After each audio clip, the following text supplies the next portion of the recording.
Hola amigos, soy Alessandro Cifuentes y hoy les doy la bienvenida a un nuevo programa de Realidad Mundial. El día de hoy les traigo la biografía de Alberto Fujimori, el hombre que fue presidente y luego dictador del Perú durante la década de los 90, uno de los periodos más oscuros en la historia de nuestro país.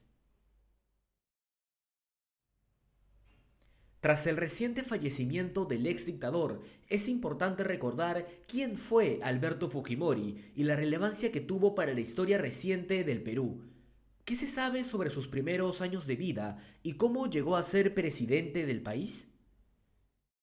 Alberto Fujimori nació el 26 de julio de 1938 en el distrito de Surco, en Lima, Perú, hijo de padres japoneses que emigraron a nuestro país en 1934 provenientes de la ciudad de Kumamoto de Japón. En su época universitaria, mostró ser un excelente estudiante al ocupar el primer lugar en la carrera de agronomía de la Universidad Agraria de La Molina en 1961. Posteriormente, viajaría a Francia para estudiar física y a Estados Unidos para obtener el grado de magíster en ciencias matemáticas.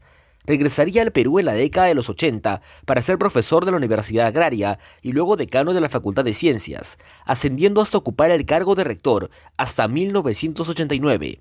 En este periodo, sería el conductor del programa de televisión Concertando, en donde comenzó su vida pública. En 1989 entraría en el espacio político con la creación del Partido Cambio 90, cuyo lema era honradez, tecnología y trabajo.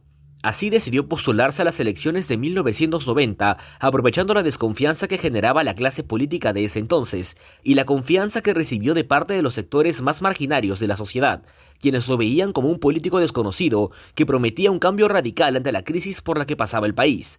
De hecho, Fujimori contó con el respaldo del entonces criticado presidente Alan García y en la primera vuelta obtuvo el 29,9% de los votos, pasando a segunda vuelta junto al escritor Mario Vargas Llosa. Es en esta campaña de segunda vuelta donde cobra importancia uno de los personajes más polémicos y oscuros del gobierno de Fujimori, el jefe del Servicio de Inteligencia Nacional, Vladimiro Montesinos. En plena campaña electoral, Montesinos le proporcionó a Fujimori transcripciones de llamadas telefónicas que evidenciaban los planes de Vargas Llosa para la segunda vuelta, en donde, por ejemplo, se revelaba que el escritor atacaría a Fujimori en el debate, argumentando que éste no tenía un plan de gobierno concreto. Además, a Fujimori le llegó la información de que Vargas Llosa había consumido marihuana en su juventud y había respaldado al gobierno izquierdista de Juan Velasco Alvarado, argumentos que usó para atacar a su adversario. Así, el 10 de junio de 1990, Fujimori derrotaría a Vargas Llosa con el 62,32% de los votos e iniciaría un mandato que años después sumiría al Perú en el más profundo caos.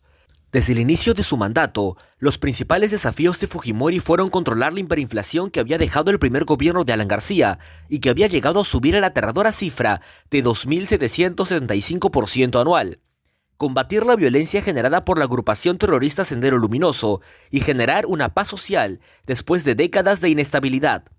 En el ámbito económico, aplicó una reestructuración de precios que permitió controlar la inflación, pero provocó la baja de salarios de gran parte de la población. El Fujishock, como se le conoce a esta medida, ocasionaría también el cambio de moneda reemplazando al Inti por el nuevo sol, teniendo una equivalencia de 1 millón de Intis por un nuevo sol. Hay que cursar un periodo corto, de unos pocos meses, en el que antes de estar mejor, nos vamos a sentir peor. Es el precio que tenemos que pagar por lo ocurrido en los últimos años. El Perú tiene futuro. Que Dios nos ayude, declaró Juan Carlos Hurtado Miller, presidente del Consejo de Ministros de Fujimori durante el mensaje a la nación en el que anunció la medida. A la larga, estas acciones lograrían estabilizar la economía en el país, pero también provocaron el aumento de la actividad económica informal. Los índices anuales indicaban que durante este gobierno la economía tuvo una clara mejora. Sin embargo, serían el cierre del Congreso, las violaciones a los derechos humanos, la ley de amnistía, el control de los medios de comunicación y los videos, los hechos que marcarían de forma negativa el resto del mandato de Fujimori. Desde que comenzó su mandato, Fujimori tuvo que lidiar con un Congreso opositor, donde las principales fuerzas políticas eran el APRA y el FREDEMO. En la perspectiva del mandatario, la supervisión que el Poder Legislativo ejercía sobre sus funciones era una completa molestia. Aprovechó la poca popularidad que tenía el Congreso y le hizo creer a la población que el Parlamento era un completo estorbo. Así se llegó al funesto 5 de abril de 1992, el día en que Fujimori decidió cerrar el Congreso e inició así una de las peores épocas en la historia del país. La noche del domingo 5 de abril de 1992, el presidente Alberto Fujimori emitió un mensaje a la nación, en el cual ordenó la disolución del Congreso de la República, suspender las actividades del Poder Judicial y desplegar las Fuerzas Armadas en diferentes puntos específicos de la ciudad de Lima. ¿Cuál es la institución o mecanismo que permitirá realizar todos los cambios profundos que a su vez hagan posible el despegue del Perú? Sin lugar a dudas, ni el Parlamento ni el Poder Judicial son hoy por hoy agentes de cambio, sino más bien freno a la transformación y el progreso, mencionó Fujimori para justificar su decisión dictatorial. Meses después de ese hecho, el 13 de noviembre de 1992, el general de división del ejército Jaime Salinas lideró un intento de contragolpe contra Fujimori para restablecer el orden democrático. Ante ello, el dictador buscó refugio en la embajada de Japón y denunció intento de asesinato en su contra. La Fuerza Armada, que aún era controlada por Fujimori, se encargó de controlar la situación y encarcelar a los líderes. Salinas recibiría 8 años de cárcel. Al año siguiente, Fujimori llamaría a elecciones para la creación de un Congreso Constituyente, el cual, mediante referéndum, aprobó la Constitución de 1993 con el 52.54% de los votos. En dicha Carta Magna, que rige hasta la actualidad, se le dio más poder al presidente y se recortaron los poderes del Congreso. Paralelamente a estos hechos de inestabilidad política, el Perú vivía una etapa de terror producto de atentados cometidos por la organización Sendero Luminoso, siendo el más funesto de ellos la explosión de un carro bomba en la calle Tarata de Miraflores el 16 de julio de 1992, el cual dejó 25 fallecidos. Por esta razón, la lucha contra el terrorismo fue uno de los puntos más delicados del gobierno de Fujimori. Para combatir esta problemática, el presidente implementó estrategias en la DIRCOT y las Fuerzas Armadas para capturar a los cabecillas de las organizaciones terroristas a través del combate armado y patrullaje en las calles. Es en este punto donde comienzan a darse actos de represión estatal y violaciones a los derechos humanos. Por ejemplo, en 1991 se dio la masacre de Barrios Altos, en donde el Grupo Colina, que era el encargado de capturar a los cabecillas de Sendero Luminoso, asesinó arbitrariamente a 15 civiles inocentes, entre ellos un menor de 8 años, que nada tenían que ver con la agrupación terrorista.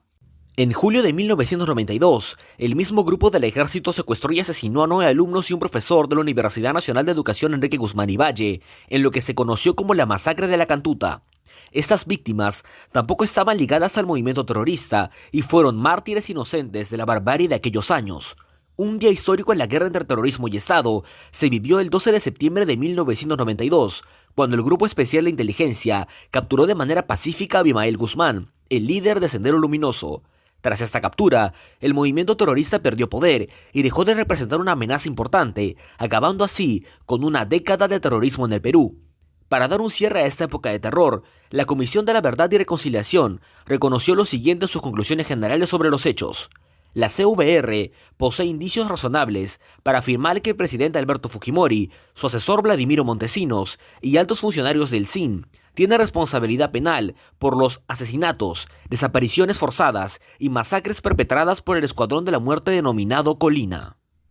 Con estos hechos terminó el primer gobierno de Alberto Fujimori, quien se presentaría a la reelección en 1995, estando avalado por la Constitución. Dicha reelección fue ganada por Fujimori con el 64% de los votos, iniciando así un segundo mandato presidencial. ¿Cuáles fueron los principales hechos de este nuevo mandato y cómo se llegó a la renuncia de Fujimori vía fax en el año 2000? La primera medida del segundo periodo de gobierno de Fujimori fue la Ley de Amnistía de 1995, por la cual quedaban cerrados todos los juicios e investigaciones contra el dictador y sus allegados por las violaciones a los derechos humanos cometidas por las Fuerzas Armadas durante la guerra contra el terrorismo. Esta ley permitió, por ejemplo, la liberación de algunos miembros del Grupo Colina que habían sido condenados por estos delitos en 1994. Otra decisión sumamente controversial se daría en 1996, cuando Fujimori promulgó la Ley de Interpretación Auténtica de la Constitución, con la que buscaba presentarse por tercera vez como candidato presidencial en las elecciones del 2000. Según el presidente, él contaba con la facultad de postularse nuevamente a la presidencia, puesto que su primer mandato en 1990 había iniciado cuando aún estaba vigente la Constitución de 1979, lo que hacía que en realidad la elección de 1995 no fuera vista como una reelección, sino como una primera candidatura bajo la nueva Constitución de 1993. Esta confusa interpretación de la Carta Magna provocó un intenso debate entre los entendidos y finalmente el Tribunal Constitucional decidió que esta nueva ley era inaplicable. Esta decisión provocó que el Congreso, que esta vez contaba con mayoría fujimorista, destituya a 3 miembros del TC, lo que terminaba de hundir la independencia del Poder Judicial. Esto generó protestas masivas de numerosos grupos de civiles. Mientras esta situación de polémica normativa estaba ocurriendo, sucedió lo que sería la última acción terrorista a gran escala que viviría el Perú: la crisis de los rehenes de la residencia del embajador de Japón en Lima. El movimiento revolucionario Tupac Amaru, liderado por Néstor Serpa Cartolini, exigía la liberación de prisioneros condenados por terrorismo, para lo cual se decidió capturar a cerca de 800 personas, las cuales en su gran mayoría serían liberadas tras negociaciones con miembros de la Iglesia, quedando un total de 72 civiles retenidos. Este secuestro llegaría a su fin en abril de 1997 con la Operación Chavín de Huántar, en la que es la acción militar más recordada en la historia del Perú.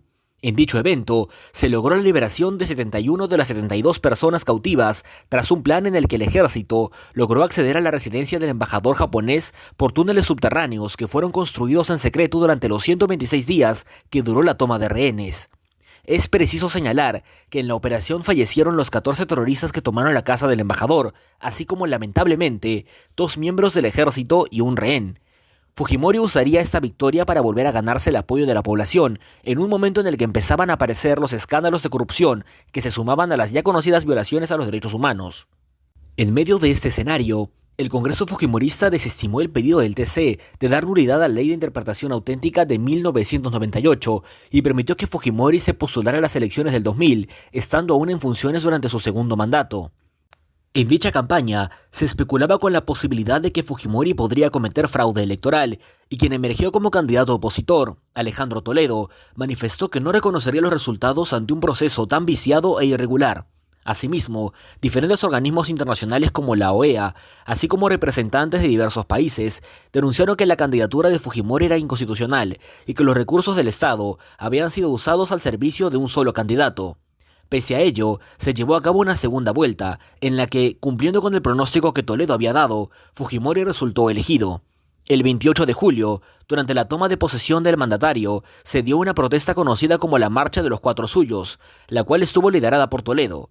Durante este evento, ocurrió el incendio del Banco de la Nación, en donde murieron 6 trabajadores de la institución.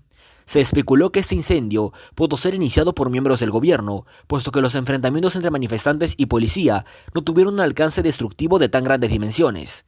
Meses después de este hecho, ocurriría el evento que terminaría de hundir el periodo de Fujimori en el poder, el escándalo de los Vladivideos. El 14 de septiembre del 2000 salieron a la luz unos videos en donde se veía a Montesinos sobornando a miembros de otros partidos para que apoyaran a Fujimori. De esta manera, la corrupción del gobierno quedaba expuesta de manera inobjetable.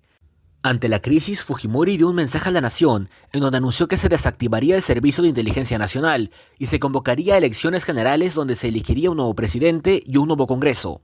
En un acto que generó indignación en la población, Fujimori cesó del cargo a Montesinos, agradeciéndole por los servicios prestados, y le entregó $15 millones como indemnización. En noviembre, representando al Perú como presidente en funciones, Fujimori viajó a Brunei para la cumbre de la APEC y luego de ello viajó a Tokio, Japón. Desde la tierra de sus padres, Fujimori enviaría un fax al presidente del Congreso en donde presentaría su renuncia formal a la presidencia de la República. He llegado a la conclusión de que debo renunciar formalmente a la presidencia de la República para de este modo abrir paso a una etapa de definitiva distensión política que permita una transición ordenada y, algo no menos importante, preservar la solidez de nuestra economía, mencionó Fujimori para, acto seguido, quedar en silencio ante la prensa.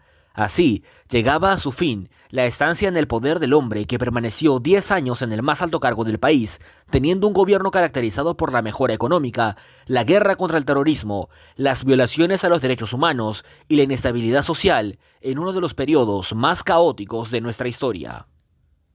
Tras renunciar a la presidencia, la vida de Fujimori estuvo marcada por los juicios por las violaciones a los derechos humanos, llegando así al 2 de enero del 2010, cuando se le condenaría a 25 años de prisión por este delito. Años más tarde, Fujimori sería indultado y pasaría sus últimos días en libertad en la casa de su hija Keiko Fujimori. ¿Cómo fueron los últimos años del ex dictador del país hasta llegar al 11 de septiembre del 2024, el día de su fallecimiento? Desde que renunció, Fujimori radicó en Japón y obtuvo dicha nacionalidad debido al origen de sus padres. Inmediatamente, el gobierno peruano solicitó a Japón la extradición de Fujimori a nuestro país para iniciar las investigaciones y juicios en su contra, pero los japoneses nunca se pronunciaron al respecto y siempre blindaron al exdictador. La situación siguió de esa manera hasta 2005, año en que el pedido de extradición hacia los japoneses se haría reiterativo. Sin embargo, Fujimori señalaba que todo el proceso en su contra era producto de una venganza política y que no había ni una sola prueba objetiva en su contra. Hacia finales de ese año, Fujimori viajó a Chile en un vuelo privado y en dicho país sería detenido por orden de la embajada peruana. Inmediatamente, en Lima se convocó a un consejo de ministros presidido por el entonces presidente Alejandro Toledo, en donde se tomó la decisión de enviar una comisión a Chile para iniciar los trámites de extradición para investigar y juzgar a Fujimori por los delitos cometidos entre 1990 y 2000. En 2007, estando aún en trámite la solicitud de extradición, Fujimori aprovechó su nacionalidad japonesa para postular al Senado de Japón con un partido de extrema derecha, elección que fue un rotundo fracaso para él, pues tuvo que hacer toda su campaña estando en Chile, además de que en Japón su figura es poco conocida. Fue el 21 de septiembre de 2007, casi 2 años después de que Fujimori llegara a Chile, cuando la Corte Suprema chilena aprobó la extradición de Fujimori al Perú por los delitos de corrupción y lesa humanidad. El ex dictador llegaría al día siguiente a nuestro país y sería recluido en la Diroes, mientras esperaba el inicio de los juicios en su contra. Los procesos por las masacres de Barrios Altos y La Cantuta iniciaron en diciembre de ese año y finalizaron el 7 de abril de 2009, cuando Fujimori fue condenado a 25 años de prisión por ser autor mediato de la comisión de los delitos de homicidio calificado y asesinato bajo la circunstancia agravante de alevosía. También se le encontró culpable por el delito de secuestro agravado y trato cruel contra el periodista Gustavo Gorriti, así como culpable de los delitos de peculado doloso, apropiación de fondos y falsedad ideológica en agravio del Estado. Las sentencias no acabarían allí, pues también recibiría cargos penales por los casos de interceptación telefónica, pago a congresistas y compra de la ley editorial de medios de comunicación durante su régimen. Se le inhabilitó de ejercer un cargo público por un periodo de 2 años y se le multó con más de 24 millones de soles en favor del Estado. Fujimori pasaría en prisión los siguientes años, hasta llegar al 24 de diciembre de 2017, día en que el presidente Pedro Pablo Kuczynski le otorgó el indulto humanitario por el delicado estado de salud en el que se encontraba. Este hecho, como todo lo relacionado a Fujimori, polarizó las opiniones de la ciudadanía.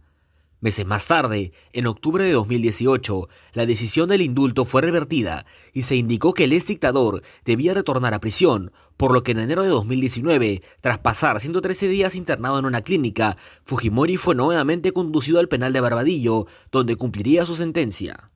Finalmente, en una decisión que volvió a causar controversia en 2022, se otorgaría un habeas corpus que devolvía el indulto a Fujimori. Esto fue criticado por organismos internacionales como la ONU, quienes argumentaban que se estaba agravando la memoria de las víctimas de las masacres de Barrios Altos y La Cantuta y que Fujimori ni siquiera había pedido disculpas públicas por ello. Pese a esto, el 6 de diciembre de 2023, el Tribunal Constitucional ordenó la salida de Fujimori del penal de Barbadillo para pasar a vivir en la casa de su hija Keiko. Un mes después, en enero de este año, se le prohibió la salida del país por 9 meses. El breve tiempo de Fujimori en casa de su hija también fue objeto de polémica, pues algunos expertos indicaban que el comportamiento de Fujimori en este último tiempo no era el usual en un paciente de fase terminal. El periodista Marcos Cifuentes mostró fotos donde se veía a Fujimori sin cánula nasal o balón de oxígeno, implementos que solía llevar a las audiencias para justificar su estado de salud. Incluso, en el último tiempo, se especuló con la posibilidad de que Fujimori postule nuevamente a la presidencia, lo cual, dada su condición, era completamente imposible. Así se llegó al 11 de septiembre de 2024, día en que el médico de cabecera José Carlos Gutiérrez constató el deceso de Fujimori, producto de complicaciones en el tratamiento de cáncer de lengua. Se sabe que el 9 de septiembre, Fujimori presentó complicaciones para respirar y el 10 perdió la conciencia. Un dato anecdótico es que el ex dictador falleció en la misma fecha que Abimael Guzmán, quien murió el 11 de septiembre de 2021. Terrorista y dictador murieron el mismo día. Así, a sus 86 años, llegó a su fin la vida de Alberto Kenya Fujimori Inomoto, un hombre que durante su vida política tuvo polarizado al país. La mitad lo ama por acabar con el terrorismo y mejorar la economía, y la otra mitad lo odia por la corrupción y las violaciones a los derechos humanos. Fujimori quedará en la historia como uno de los personajes más importantes en la historia contemporánea del Perú. Más allá de los hechos del pasado, esperemos que su alma encuentre descanso y que, en sus últimos días, se haya podido arrepentir de corazón por los delitos que cometió. Con esto terminamos el repaso de la biografía de Alberto Fujimori, un personaje importantísimo en la historia contemporánea de nuestro país. Recordemos que un pueblo que no conoce su historia está condenado a repetirla. Espero que el video les haya gustado, que hayan podido conocer datos que de repente no sabían sobre los gobiernos de Alberto Fujimori. Si les gustó el video ya saben que me pueden dejar un like y una suscripción, que con eso me apoyan un montón. También me pueden seguir en mi red social de Instagram, en donde me encuentran como Piero-Alessandro con doble S-Cifuentes. Yo soy Alessandro Cifuentes y esto fue Realidad Mundial.